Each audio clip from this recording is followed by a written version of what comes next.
మహబూబాబాద్ జిల్లాలో ANN news ఛానల్లో ప్రసారమైన వార్తకు స్పందన లభించింది. డోర్నకల్ మండలం ములకలపల్లి గ్రామంలో అనారోగ్యంతో నిరుపేద కుటుంబానికి చెందిన కనేకంటి రమేష్ మృతి చెందడంతో ఆ మృతుడికి కుటుంబం గాథ పరిస్థితిని ఇక ఏఎన్ఎన్ న్యూస్ ప్రచారం చేసింది. ఇక ఈ విషయం తెలుసుకున్న ఖమ్మం జిల్లాకు చెందిన దుర్గామాత కన్స్ట్రక్షన్స్ ప్రొపరైటర్ కాలా సురేందర్ రెడ్డి 5,000 రూపాయలు ఏఎన్ఎన్ న్యూస్ రిపోర్టర్ మంద ప్రకాష్ ద్వారా మృతుని కుటుంబానికి అందజేసి మానవత్వాన్ని చాటుకున్నారు. కన్నెకంటి రమేష్ కుటుంబానికి సహాయం అందించిన దుర్గామాత ప్రొపరైటర్ కాలా సురేందర్ రెడ్డికి ఏఎన్ఎన్ న్యూస్ రిపోర్టర్ మంద ప్రకాష్ ధన్యవాదాలు తెలిపారు.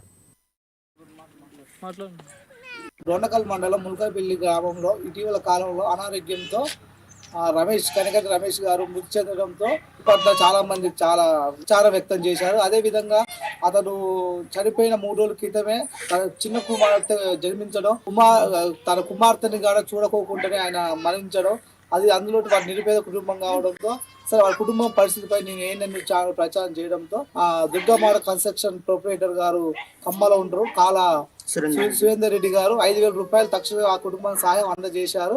అదే విధంగా ఇంకా దాతలు ముందుకు వచ్చి పేద కుటుంబాన్ని ఆదుకొని ఇంకింత సహాయం చేసి వారికి చిన్నాళ్ళకి మంచి భవిష్యత్తు ఇవ్వాలని మీరు చేసే సహాయం వారికి ఒక జీవనోపాధిగా ఉంటుందని ఈ సందర్భంగా నేను తెలియజేస్తున్నాను.